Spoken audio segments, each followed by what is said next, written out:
بہت دنوں کی بات ہے، شہر حرام میں ایک ترکی تاجر رہتا تھا۔ یہ بہت بڑا مالدار تھا۔ اس کے پاس انگور، انار اور سیب کے بڑے بڑے باغ تھے، شاندار کوٹھیاں تھیں، دولت کی ریل پیل تھی۔ عیش و آرام کی کون سی چیز تھی جو اس کے پاس نہ تھی؟ لوگ اسے دیکھ کر اس کی زندگی پر رشک کرتے تھے، لیکن ایک فکر تھی جو اسے اندر ہی اندر کھا رہی تھی۔ دن رات وہ اس فکر میں گلتا، اپنے دوستوں اور عزیزوں سے مشورہ کرتا، لیکن اس کی سمجھ میں کوئی بات نہ آتی اور کوئی فیصلہ نہ کر پاتا۔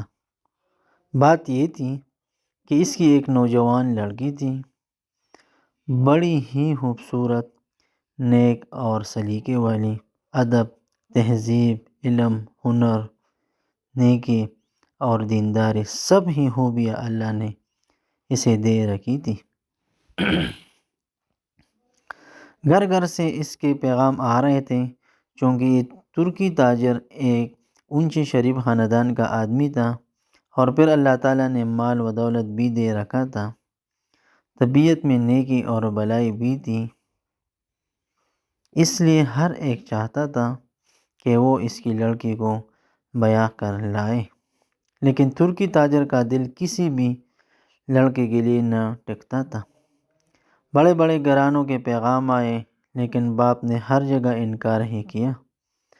وہ جس قسم کے لڑکے سے اپنی پیاری بیٹی کی شادی کرنا چاہتا تھا، ابھی تک اسے ایسا کوئی لڑکا نہ مل سکا تھا۔ اس تاجر کے ایک باغ کی دیکھ بھال جو صاحب کرتے تھے، ان کا نام مبارک تھے وہ بھی واقعی بڑے مبارک، بڑے ہی نیک اور دیندار آدمی تھے۔ تاجر کے دل میں بھی ان کی بڑی عزت تھی، اور ہر کام میں وہ ان پر بھروسہ کرتا تھا۔ ایک دن اتفاق سے یہ ترکی تاجر اپنے باغ میں گیا۔ مبارک وہاں اپنے کام میں لگے ہوئے تھے۔ مالک کو دیکھ کر جھٹ آئے، سلام کیا اور بات چیت ہونے لگی۔ تھوڑی دیر بعد مالک نے کہا، میاں مبارک، جاؤ ایک میٹھا سا انار تو توڑ لاؤ۔ مبارک باغ میں گئے اور ایک خوبصورت بڑا سا انار توڑ لائے۔ مالک نے توڑا اور چند دانے منہ میں ڈالے۔ ارے یہ تو بہت کھٹا ہے، تم کیسے انار توڑ کر لائے؟ مالک نے ہپا ہو کر کہا۔ حضور اور توڑ لاؤ، مبارک نے کہا۔ مالک نے کہا، ہاں جاؤ ذرا میٹھا سا توڑ کر لاؤ۔ اتنے دن ہو گئے، ابھی تک تمہیں یہ نہ معلوم ہوا کہ پیڑ کے انار میٹھے ہیں؟ مالک نے کہا، حضور مجھے کیسے معلوم ہوتا؟ مجھے آپ نے کھٹے میٹھے انار چکھنے کے لیے تو نہیں مقرر کیا ہے۔ میرا کام تو صرف یہ ہے کہ باغ کی دیکھ بھال کروں۔ مجھے اس سے کیا مطلب کہ کس پیڑ کے انار میٹھے ہیں اور کس کے کھٹے؟ مبارک کی یہ بات سن کر مالک بہت خوش ہوا، دل ہی دل میں کہنے لگا، مبارک کیسا دیانتدار آدمی ہے، یہ تو آدمی نہیں فرشتہ لگتا ہے۔ بھلا ایسے لوگوں کا کام باغ کی حفاظت ہے؟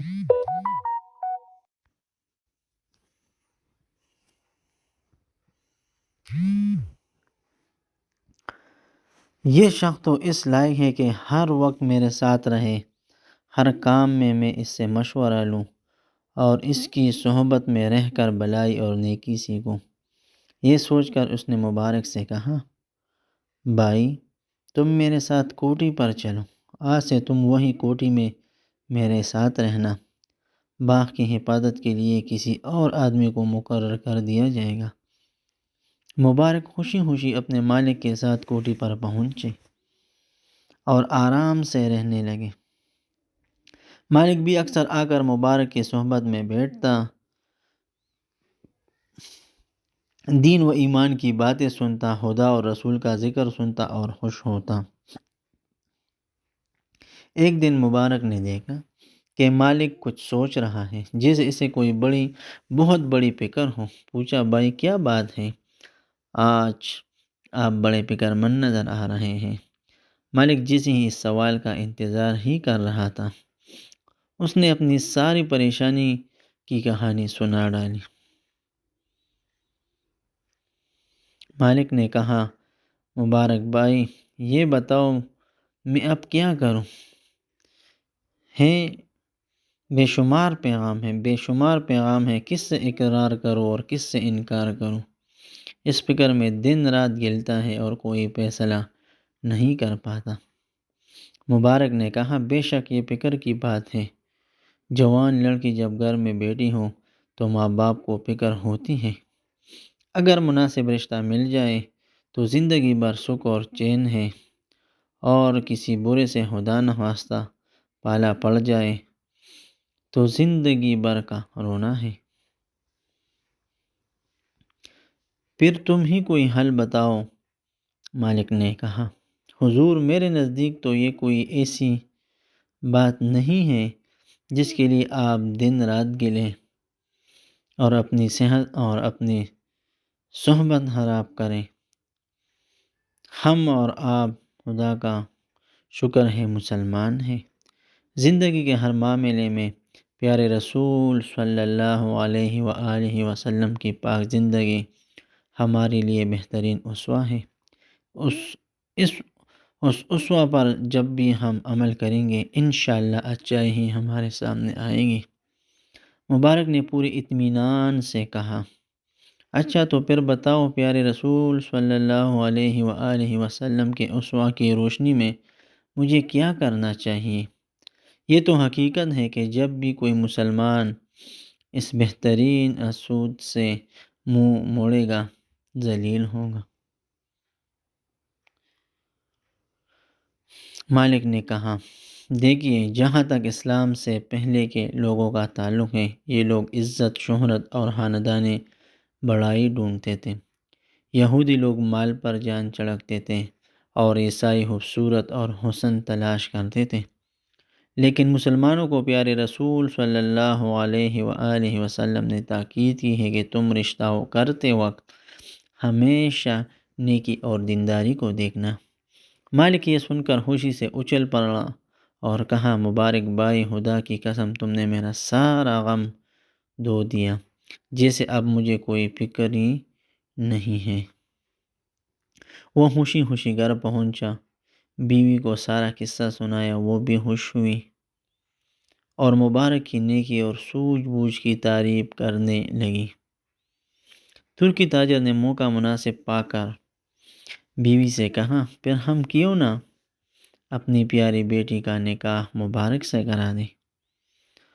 ہائے، کیا کہا؟ گھر کے نوکر سے، غلام سے؟ دنیا کیا کہے گی؟ بیوی چلائی۔ کیا حرج ہے اگر نوکر ہے؟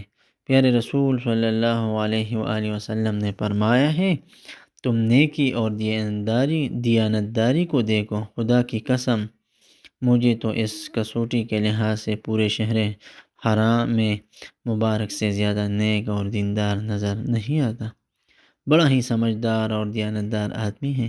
اگر پیارے رسول صلی اللہ علیہ وآلہ وسلم سچے ہیں اور ان کا کہا ماننے میں بلائی ہے تو ہمیں دنیا سے بے فکر ہو کر اپنے جگر گوشے کو مبارک کے حوالے کر دینا چاہیے، اور اگر ہم نے ایسا نہ کیا تو گویا ہم خود ہی اپنے عمل سے پیارے رسول صلی اللہ علیہ وآلہ وسلم کی بات کو جھٹلائیں گے۔ ترکی تاجر نے اطمینان اور یقین سے کہا،